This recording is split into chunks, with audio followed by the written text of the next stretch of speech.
창세기 15장 1절부터 21절까지죠. 21절까지 한 장 전체로 보겠습니다. 우리 같이 한 목소리로 조금 길지만 힘내서 시작. 이후에 여호와의 말씀이 환상 중에 아브람에게 임하여 이르시되 아브람아 두려워하지 말라. 나는 내 방패요 너의 지극히 큰 상급이니라. 아브람이 이르되 주 여호와여 무엇을 내게 주시려 하나이까. 나는 자식이 없사오니 나의 상속자는 이 다메섹 사람 엘리에셀이니이다. 아브람이 또 이르되 주께서 내게 씨를 주지 아니하셨으니 내 집에서 길린 자가 내 상속자가 될 것이니이다. 여호와의 말씀이 그에게 임하여 이르시되 그 사람이 내 상속자가 아니라 내 몸에서 날 자가 내 상속자가 되리라 하시고 그를 이끌고 밖으로 나가 이르시되 하늘을 우러러 뭇 별을 셀 수 있나 보라. 또 그에게 이르시되 내 자손이 이와 같으리라. 아브람이 여호와를 믿으니 여호와께서 이를 그의 의로 여기시고 또 그에게 이르시되 나는 이 땅을 내게 주어 소유를 삼게 하려고 너를 갈대아인의 우르에서 이끌어낸 여호와니라. 그가 이르되 주 여호와여 내가 이 땅을 소유로 받을 것을 무엇으로 알리이까. 여호와께서 그에게 이르시되 나를 위하여 3년 된 암소와 3년 된 암염소와 3년 된 수량과 산 비둘기와 집 비둘기 새끼를 가져올지니라. 아브람이 그 모든 것을 가져다가 그 중간을 쪼개고 그 쪼갠 것을 마주 대하여 놓고 그 새는 쪼개지 아니하였으며 솔개가 그 사체 위에 내릴 때에는 아브람이 쫓았더라. 해질 때에 아브람에게 깊은 잠이 임하고 큰 흑암이 두려움이 그에게 임하였더니 여호와께서 아브람에게 이르시되 너는 반드시 알라. 내 자손이 이방에서 객이 되어 그를 섬기겠고 그들은 400년 동안 내 자손을 괴롭히리니 그들이 섬기는 나라를 내가 징벌할지며 그 후에 내 자손이 큰 재물을 이끌고 나오리라. 너는 장수하다가 평안히 조상에게로 돌아가 장사할 것이요 내 자손은 4대 만에 이 땅으로 돌아오리니 이는 아모리 족속의 죄악이 아직 가득 차지 아니함이니라 하시더니 해가 져서 어두울 때에 연기 나는 화로가 보이며 타는 횃불이 쪼갠 고기 사이로 지나더라. 그날에 여호와께서 아브람과 더불어 언약을 세워 이르시되 내가 이 땅을 애굽 강에서부터 큰 강 유브라데까지 내 자손에게 주노니 곧 겐 족속과 그니스 족속과 간몬 족속과 헷 족속과 브리스 족속과 르바 족속과 아모리 족속과 가나안 족속과 기르가스 족속과 여부스 족속의 땅이니라 하셨더라. 아멘. 좀 전에 우리 인도자님께서 마지막 기도를 해주시면서 이런 기도를 한번 했어요. 그 세상의 가치관에 뭐라고 했죠? 기억이 안 나요? 본인이 기억해놓고 기억 못하면 어떡해. 우리가 세상의 가치관에 흔들리지 않게 해달라고 했나? 빠지지 않게 해달라 했나? 그런 기도를 잠깐 했어요. 근데 너무 중요해. 너무 중요해요. 그러지 않아요? 이게 나라자매도 그 신도시에 살잖아요. 우리도 신도시에 살아요. 여기가 나름 신도시예요, 진짜로. 그러다 보니까 보이는 게 다 고층 아파트야. 우리는 아파트에 안 살거든요. 사람들이 이사 들어오는 게 막 보여요. 그러면 지나가다가 와, 저 사람 저 집에 들어오네. 이러다 보면 이제 아파트 한 채 없는 내가 점점 도태남이 되어 보이는 거야. 도태된 사람같이 여겨지는 거죠, 이제 우리가. 왜 그렇게 보이는 거예요? 내 가치관이 하나님께 있는 게 아니라 땅에 내려와 버린 거예요. 그러니까 땅의 가치관에서 나를 보니까 너무 불안해지는 거죠. 불안해지는 거예요. 이거 넘겨주세요. 지금 광고 끝났어요. 네, 너무 불안해지는 거예요. 자, 여러분 혹시 영화 그 기생충 보셨나요? 기생충? 너는 볼 수 없는 영화예요. 네, 넌 보면 안 되는 영화예요. 그 기생충에 보면은 그 아들이 이제 부잣집에 면접을 보러 가기 위해서 서류를 위조하는 장면이 나와요. 본 사람들 기억나시나요? 그 연세대학교 재학증명서를 위조해서 자기가 거기를 다니는 척하고 부잣집에 가는 거예요. 그리고 이제 그 서류를 다 챙겨가지고 부잣집에 가려고 출발할 때 송강호 그 아빠죠. 아빠가 이렇게 이야기합니다. 아들아, 나는 너가 자랑스럽다. 지금 뭐 들고 가는데요? 위조한 문서 들고 가는데. 그래서 아들이 뭐라고 대답을 하냐면, 아버지, 저는 이게 위조라든가 범죄라고 생각하지 않아요. 왜냐하면 저는 내년에 이 학교 꼭 갈 거거든요. 이랬더니 송강호 그 아빠가 하는 대답이 뭔지 여러분 기억하시나요? 되게 유명한 대사예요. 너는 다 계획이 있구나. 너는 다 계획이 있구나. 왜요? 아빠가 지금 아들의 계획을 듣고 나니까 아빠의 마음이 어떻게 된 걸까요? 약간 그래도 불안했어요. 약간 불안했는데 아들이 나 내년에 거기 갈 거니까 위조 아니에요. 그러니까 아, 그래? 그럼 괜찮구나 하고 마음이 평안해진 거예요. 자, 이런 경우가 영화나 드라마 보면 의외로 좀 있지 않아요? 없어요? 뭔가 범죄를 딱 저지르려고 주인공하고 주변 조연들이 딱 모여 있어요. 그런데 생각보다 앞에 그 금고를 털려고 하는데 금고에 지금 배치되어 있는 군인들이 너무나도 많아요. 그래서 안 되겠는데? 그러면 이제 주인공이 한마디를 해요. 야, 나한테 다 생각이 있어. 따라와봐. 그러면 그 계획을 들어보지도 않고 그 계획이 가능한지 점검도 하지 않고 갑자기 모두가 마음이 평안해져요. 나만 봤나요? 그런 거 영화 드라마를 나만 봤나요? 우리 집에 TV가 없어서 볼 수가 없구나. 어쨌든 이런 장면 되게 많아요. 자, 주인공이 말 한마디 하니까 그것만으로 지금 마음이 평안해지는 거. 자, 오늘 말씀해 보니까 하나님 앞에서 불안해하는 한 사람과 또 그 불안이 씻겨져 나가는 그 장면이 연출이 되고 있는 겁니다. 보여지는 거예요. 자, 우리 지난주에 무슨 일이 있었어요? 앞장에서 요단 동편 땅에 전쟁이 일어납니다. 요단 동편에 있는 5개의 나라와 그 북쪽에 있는 4개의 나라가 전쟁을 하는 거예요. 4대5로 전투를 해요. 12년 동안 남쪽에 있는 5개 나라가 북쪽에 있는 4개 나라에 조공을 바쳤었는데 어느 날 갑자기 이 조공 바치기가 너무 아까워진 거예요. 그래서 13년 차에 조공을 끊어요. 그러니까 이 위에 4개 나라가 남쪽에 5개 나라를 이제 쳐들어오는 거죠. 전쟁이 시작돼요. 근데 4대5임에도 불구하고 5개 나라가 쭉 밀려요. 밀리다가 소돔 땅도 밀리고 다 완전히 대패해버려요. 그래서 이제 위쪽에 4개 나라가 남쪽의 나라에서 이 포로와 재물들을 끌고 가는데 그 안에 소돔에 살던 누구까지 끌고 갔다고요? 지난주에 아무도 없었나? 네, 롯. 네. 롯과 그 가족과 친척들 그리고 롯의 재물까지 싹 가지고 떠납니다. 그 얘기를 누가 들어요? 네, 아브라함이 듣죠. 아브라함이 자기 연합한 족장들과 또 자기의 군사 318명을 데리고 다시 단까지 쫓아갑니다. 그래서 그 가족들을 구해내서 와요. 자, 어마어마한 승리를 거뒀어요. 하나님을 경험한 거예요. 그때 살렘 왕 누구예요? 멜기세덱을 만나죠. 그래서 멜기세덱을 통해 이 승리가 당신의 공이 아니라 누구 덕이다? 하나님 덕이다. 그래서 아브라함도 인정하면서 10의 1을 이 멜기세덱에게 드렸다. 기억나시나요? 이제 기억 다 나죠? 자, 그런 아름다운 모습이었어요. 너무나도 멋진 모습이에요. 하나님 은혜 충만한 모습이죠. 하나님으로 인해 승리한 모습이니까. 그런데 바로 오늘 이 말씀으로 들어오자마자 이제 분위기가 반전돼 버리는 거예요. 놀라운 승리를 거두고 와서 사기가 충천에 있는데 롯이 떠나요. 다시 롯이 원래 살던 소돔 땅으로 떠난 겁니다. 떠나요. 나중에 이제 롯 아내가 소돔 땅에서 소금 기둥 되려면 지금 떠나야 돼요. 떠났어요. 그래서 이제 아브라함의 마음이 불안해지는 거예요. 원래 이 결혼하신 분들은 어쩌면 알지도 모르겠어요. 멀리 있던 아들, 딸 내외가 명절이 되면 모여요. 그럼 본가는 북적북적해요. 그리고 명절이 끝날 때쯤이면 아들, 딸 내외와 그 가족들이 떠나요. 그러고 나면 집안은 적막해요.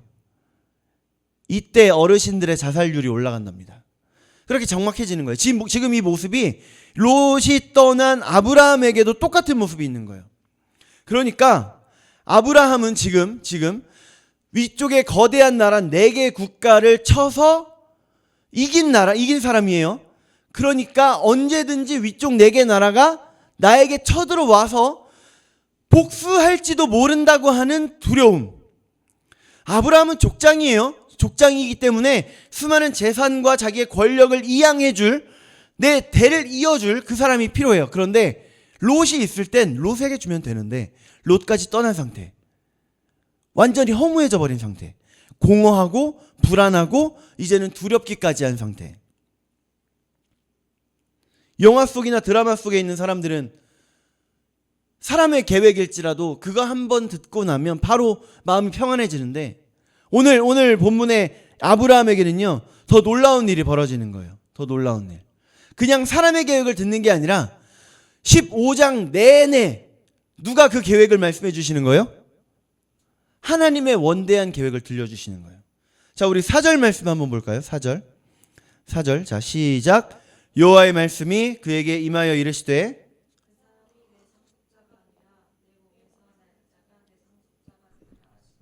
네, 하나님께서 들려주시는 계획 첫 번째예요. 너에게 뭐가 있을 것이다?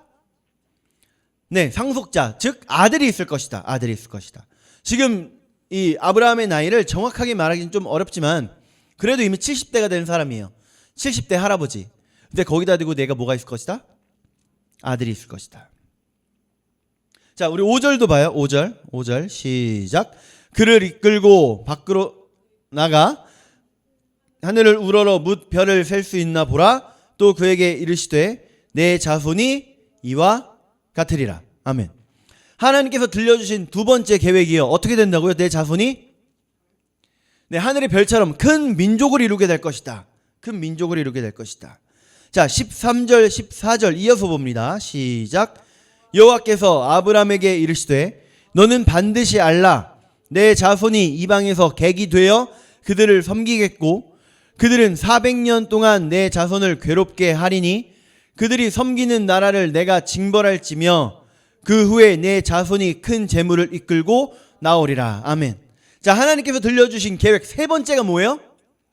너의 자손들이 이방에서 종살이하게 될 거야. 그런데 걱정하지 마. 내가 그들과 함께 할 거야. 내가 그들을 이끌어낼 거야. 어마어마한 계획을 들려주시는 거죠. 아브라함이 두려워하고 걱정하고 염려하고 불안해하고 있을 때 하나님께서는 그 두려움을 이기게 하신 거예요. 12절 말씀 봅시다. 12절 말씀. 12절 시작. 해질 때에 아브라함에게 깊은 잠이 임하고 큰 흑암과 두려움이 그에게 임하였더니. 이렇게 두려워할 때 하나님께서는 아브라함을 뭘로 위로하셨다고요? 잠? 네? 아니에요. 말씀이죠, 말씀. 말씀으로 위로하신 겁니다. 하나님의 계획을 들려주심으로 위로하신 거예요. 위로하신 거예요. 너는 겨우 이 정도에 두려워하고 있을 사람이 아니다. 내가 너를 통해 정말 큰 일을 계획하고 있다. 그걸 깨닫게 하시는 거죠. 열왕기상 18장에 보면 우리 너무나도 잘 아는 말씀 나옵니다.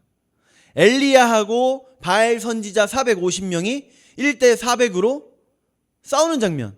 능력 대결을 하는 장면이죠. 능력 대결하는 장면. 먼저 450명의 그 바알 선지자들이 재물을 딱 펼쳐놓고 바알을 향해 기도합니다. 열심히 기도해요. 그런데도 불구하고 효과가 있어요, 없어요? 없어요. 그래서 어떻게 해요? 자기 몸을 칼로 그어가면서 자해하면서 바알을 부르짖지만 효과가 있어요?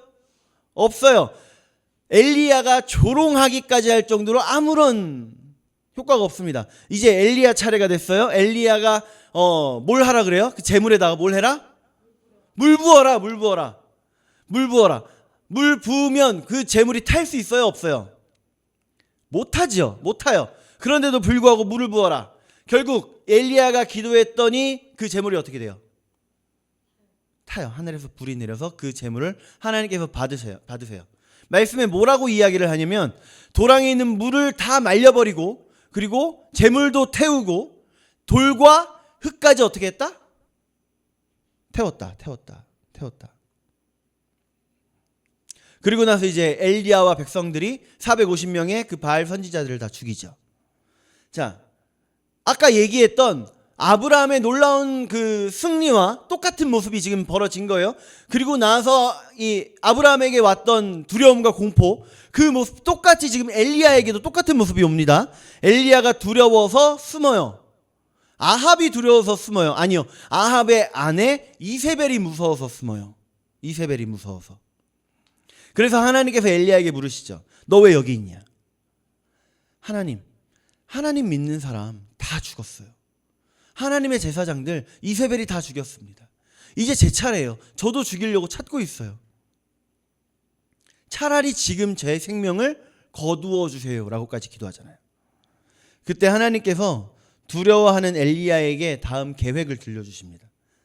하사엘에게 기름 부어서 아람 왕을 삼고, 예후에게 기름 부어서 이스라엘 왕을 삼고, 엘리사에게 기름 부어서 엘리야 다음 선지자가 되게 해라. 그러면서 가장 중요한 말씀, 너만 있는 게 아니야. 열왕기상 19장 18절 말씀, 이거 한 절을 같이 읽어봅시다. 시작. 그러나 내가 이스라엘 가운데 7,000명을 남기리니.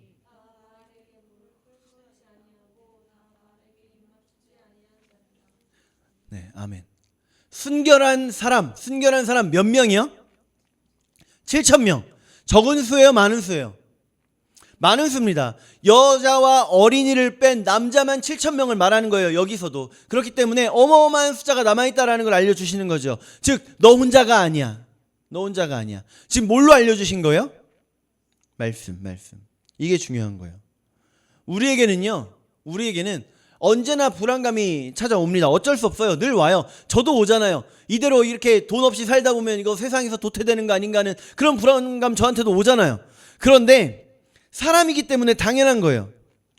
지금 우리 이 교회, 이제 이 교회를 계약한 지가, 이 상가를 계약한 지가 1년이 다 돼 가요. 그죠?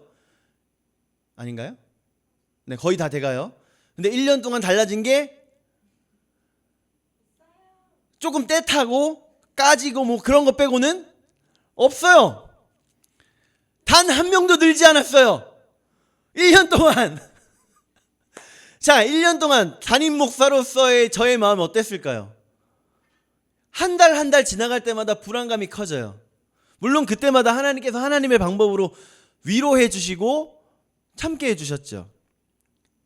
최고는요. 너무 답답하고 너무 두려워서 얼마 전에 기도하면서 말씀을 잠깐 봤어요.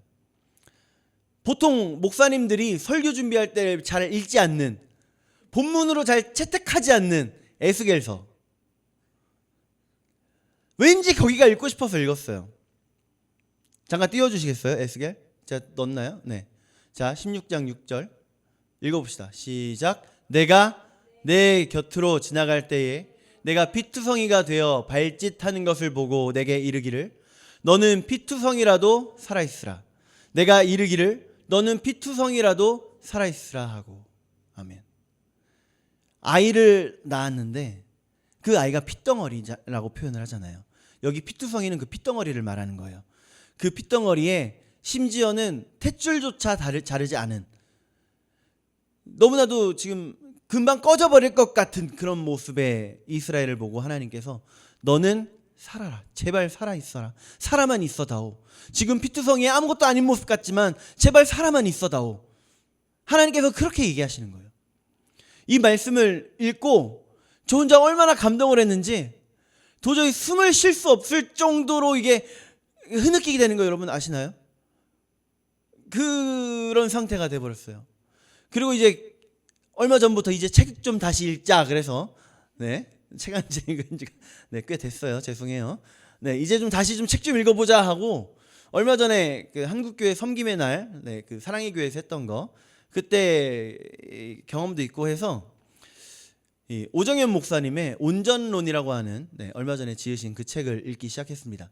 근데 그 책의 서두에 보니까 그 사랑의 교회 지금의 성전을 건축하기 위해서 힘들었던 그때 있잖아요. 온 국민들이 사랑의 교회를 욕하던 그때 힘들었다고 하시면서 묵상하셨던 말씀을 기록을 하셨는데 그게 이 말씀이더라고요. 똑같은 말씀이더라고요. 물론 뭐 오정현 목사님과 저의 상황은 완전히 다르죠. 그렇지만 저는 여기에서 이런 신비로운 내가 말씀 묵상했는데 책에서 바로 이렇게 왔어, 이걸 지금 얘기하려는 게 아니에요. 그냥 하나님은 이렇게 위로하시는구나. 우리가 이제 내년 되면 12월 지나서 1월 1일은 좀 쉬고 1월 2일부터 하루에 한 절씩 말씀을 좀 암송해 보려고 합니다. 유튜브 통해서 이렇게 실행을 할 거고요. 시간은 5분 정도 되는 영상으로 만들까 해요. 앞에는 말씀에 대한 그 배경을 좀 설명하고요. 그리고 말씀을 3번 정도 같이 읽고 조금씩 비워가면서 제가 한번, 또 시청하시는 분들이 한번, 이런 식으로 단어를 좀 비워서 왔다 갔다 하면서 이렇게 하는 식으로 해서 말씀을 하루에 한 절 정도 외워볼까 합니다. 말씀을 외우면 여러분, 우리가 계속해서 아까 이야기했지만 우리에게 찾아오는 어려움, 두려움, 불안감, 그런 상황에서 우리가 뭘로 이길 거예요? 말씀으로 이기는 거예요. 말씀으로 이기는 겁니다. 내가 외운 말씀들이 그때 내가 다시 털고 일어날 밑거름이 되는 거고, 그때 내가 외운 말씀들이 내가 벌떡 일어날 수 있는, 다 깨치고 일어날 수 있는 그런 나의 양분이 되는 거죠. 그래서 우리 내년에는 이제 말씀을 좀 외워볼까 해요. 여러분, 우리 아브라함에게 또 엘리야에게 하나님께서 말씀으로 위로하셨고 다시 세우셨던 것처럼 우리에게도 하나님 말씀으로 일으키심을 믿고 그 말씀을 외워서 말씀으로 힘을 얻어봅시다. 그런 내년 준비하는 우리가 되기를 축복합니다. 기도하겠습니다. 우리 같이 기도할 때에 하나님, 내 안에 하나님 말씀 주세요. 하나님, 주님 말씀을 읽어가면서 그 말씀을 묵상하는 나의 삶 이루어지게 하셔서 그 말씀이 나의 힘이 되고 그 말씀이 나의 능력이 되고 그 말씀이 넘어지고 쓰러지고 자빠지고 깨지고 상해 있는 내 심령으로 하여금 다시 힘을 얻을 능력이 되게 해주세요. 하나님, 그 말씀이 나의 모든 것입니다. 우리 함께 하나님 앞에, 말씀이신 하나님 앞에, 하나님 나에게 말씀으로 힘을 얻을 수 있는 믿음 허락해 주세요. 우리 함께 주여 한번 크게 부르고 기도합니다. 주여!